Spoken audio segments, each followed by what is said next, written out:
রাজধানীর কাফরুলে যুবদল কর্মী মোহাম্মদ ইউসুফ হত্যা মামলার রহস্য উদ্ঘাটনের দাবি করেছে ঢাকা মহানগর গোয়েন্দা পুলিশ। এ ঘটনায় জড়িত 7 জনকে গ্রেপ্তার করেছে ডিবি মিরপুর বিভাগ ও কাফরুল থানা পুলিশ। ডিবির তথ্য অনুযায়ী গত 24 জুলাই রাতে ওপেক্স গার্মেন্টসের পাশে লিং রোডে সশস্ত্র হামলায় গুলিবিদ্ধ হয়ে নিহত হন ইউসুফ। আহত হন আরও 2 জন। তদন্তে পুলিশ জানায়, মূল পরিকল্পনাকারী সিএনজি হাফিজ প্রতিপক্ষ হাফিজুল ইসলামকে হত্যার উদ্দেশ্যে পেশাদার খুনি ভাড়া করেছিলেন। তবে গুলির ঘটনায় লক্ষ্যভ্রষ্ট হয়ে নিহত হন যুবদল কর্মী ইউসুফ।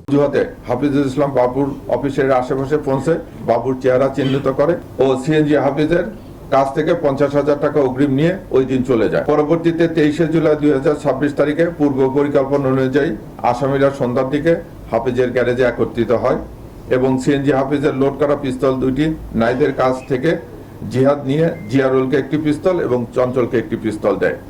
পিস্তলগুলো নিয়ে জিয়ারুল, চঞ্চল, হাসান, জিহাদ, মাসুম বিল্লাহ সহ আরো অজ্ঞাতনামা 2-3 জন হাফিজুল ইসলাম বাবুকে হত্যার উদ্দেশ্যে তার অফিসের সামনে অবস্থান নেয়। সিএনজি হাফিজের অপর কর্মচারী শাফিন এবং জিয়ারুলের আত্মীয় আলী হোসেন ঘটনাস্থল রেখে এবং আসামিদের পালিয়ে যাওয়ার সহায়তা করে এবং আলী হোসেন ঘটনা ঘটার পরবর্তীতে পুলিশি তৎপরতা এলাকার পরিস্থিতি সম্পর্কে আসামিদের নিয়মিত তথ্য দিয়ে অবগত করতে থাকে।